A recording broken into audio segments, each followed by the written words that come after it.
Halo pemirsa, senang sekali program Hot Ekonomi kembali menyapa Anda pada hari ini. Program yang akan mengupas isu-isu menarik dan terhangat mengenai ekonomi Indonesia. Saya Liza Hasan, inilah Hot Ekonomi.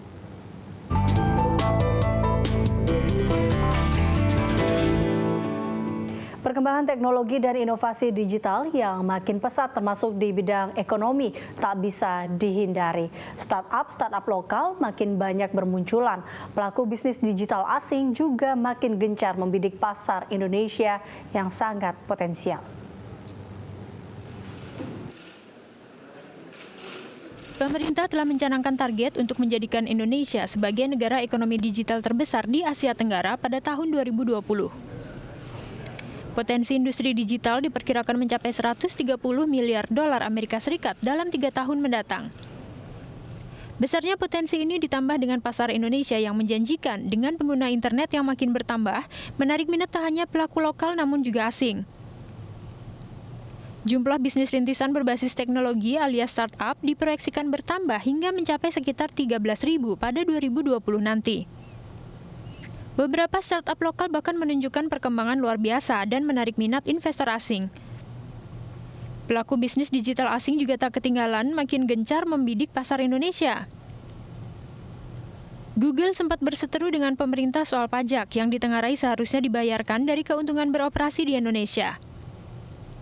Raksasa lainnya, Facebook, akhirnya memutuskan membuka kantor cabang, menangkap peluang atas besarnya potensi pengguna di Nusantara. Lalu dengan masuknya pelaku-pelaku bisnis digital asing ini, apa yang bisa dimanfaatkan dalam mendorong makin tumbuhnya ekonomi digital Indonesia? Lalu bagaimana kompetisinya dengan startup lokal? Seperti apa pula aturan yang diperlukan agar tak ada ketimpangan dalam kompetisi dan daya saing antar pelaku usaha lokal dan asing? Industri teknologi informasi dan komunikasi mencatatkan pertumbuhan 2 kali lipat dari pertumbuhan ekonomi nasional sejak tahun 2010. Mulai 2019, industri TIK bahkan diproyeksi tumbuh di atas 11%. Dengan seluruh wilayah Nusantara ditargetkan telah terhubung jaringan internet. Bagaimana Indonesia dalam menuju ekonomi digital 2020? Bagaimana pula persaingan antara pelaku bisnis digital lokal dan asing?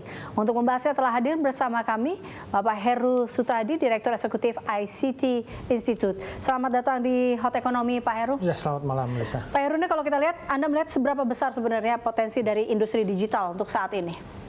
Potensi sangat besar. Jadi kalau kita lihat sejak 2008 pengguna internet Indonesia tumbuh secara signifikan. Sekarang kita mencatat sekitar 130 juta. Tapi kalau hitung-hitungan di ICT Institute mungkin lebih dari 130, 150 bahkan 180 juta gitu ya. Tambah lagi pengguna media sosial kita sampai 80 juta bahkan lebih gitu ya. Sehingga kalau kita lihat bisnis digital sekarang mungkin baru 30 sampai 40 juta US dollar gitu ya. Ada prediksi di 2020 tadi disampaikan sekitar 130 miliar US dollar gitu. Ini artinya bahwa ekonomi Indonesia ini akan shift, akan berubah. Yang tadinya era industrialisasi, kemudian pertanian mengarah ke ekonomi digital. Kalau kita lihat sekarang semua serba digital. Ada namanya aplikasi transportasi online, kemudian juga e-commerce kita juga bergerak gitu ya. Bahkan juga banyak juga tumbuh-tumbuh startup lokal yang mendapat pendanaan itu bukan levelnya bukan juta atau miliar tapi sudah triliunan juga dari beberapa pendanaan. Nah, berdasarkan data Anda ini kalau tadi sempat mengatakan e-commerce, ada juga startup yang mulai bermunculan. Ini semakin tumbuhkah setiap tahunnya atau seperti apa sebenarnya, Pak Heru? Kita harapkan tumbuh, tapi kan memang pertumbuhan ini kan katakanlah tadi misal di 2020 kan masih di atas kertas gitu ya. Diperlukan satu ekosistem yang benar-benar memang mendukung ekonomi digital ini tumbuh sesuai dengan perkiraan gitu ya. Dan satu lagi yang mungkin juga perlu kita kedepankan adalah pertumbuhan ini diharapkan bahwa ini memberikan satu kontribusi terhadap ekonomi nasional.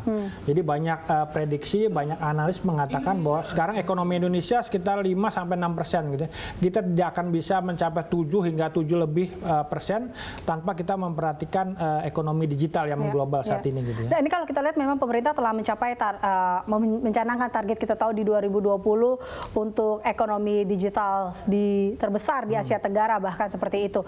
Anda melihat dari perkembangannya saat ini yang mulai muncul startup dan e-commerce yang datang ke Indonesia, Anda lihat hal ini mungkinkah atau seberapa optimis Anda melihat hal ini?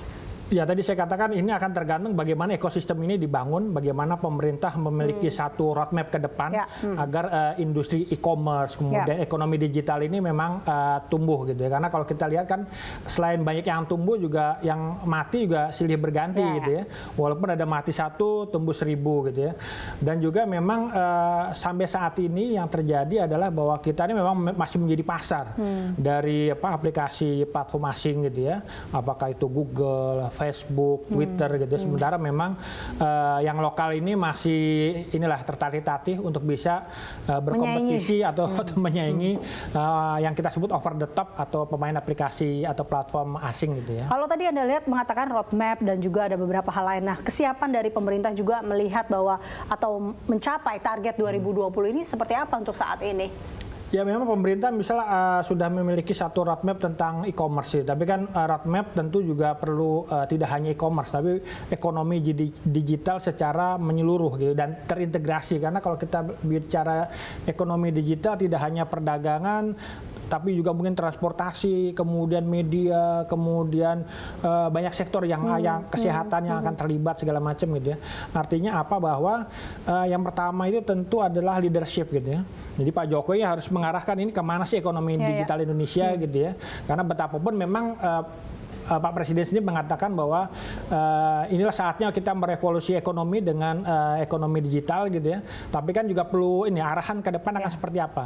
Karena kalau kita lihat persaingannya kan bukan kita aja. Jadi negara-negara Asia Tenggara sendiri kan juga semua juga bersiap ekonomi digital dan sayangnya memang dalam segi misalnya infrastruktur segala macam kita ya masih nomor 4, nomor 5 gitu. Bahkan kita kalah dibanding Vietnam atau mungkin Thailand, Filipina. Ini kan merupakan satu tantangan juga bagi kita untuk bisa ya setidaknya kita tidak bicara di tingkat Asia, di ASEAN lebih dulu lah, kita harus bisa merajai gitu ya di 2020. Anda melihat terkait dengan keamanan cyber seperti apa di Indonesia? Ini juga mempengaruhi tentunya terkait dengan kesiapan pemerintah untuk mencapai target 2020. Ya memang keamanan cyber ini menjadi kendala juga. Di satu sisi memang banyak orang-orang Indonesia yang sering melakukan peretasan terhadap situs-situs negara tetangga, bahkan kita pernah perang dengan Australia katakanlah seperti itu gitu ya. Tapi di sisi lain juga banyak problem juga. Misalnya kemarin ketika ada terutama WannaCry gitu ya, kan juga banyak jaringan komputer di perusahaan-perusahaan di rumah sakit atau apa yang terkena gitu ya. Bahkan Indonesia itu katanya yang terdampak terburuk nomor 2 di dunia di bawah di atas Ukraina gitu ya.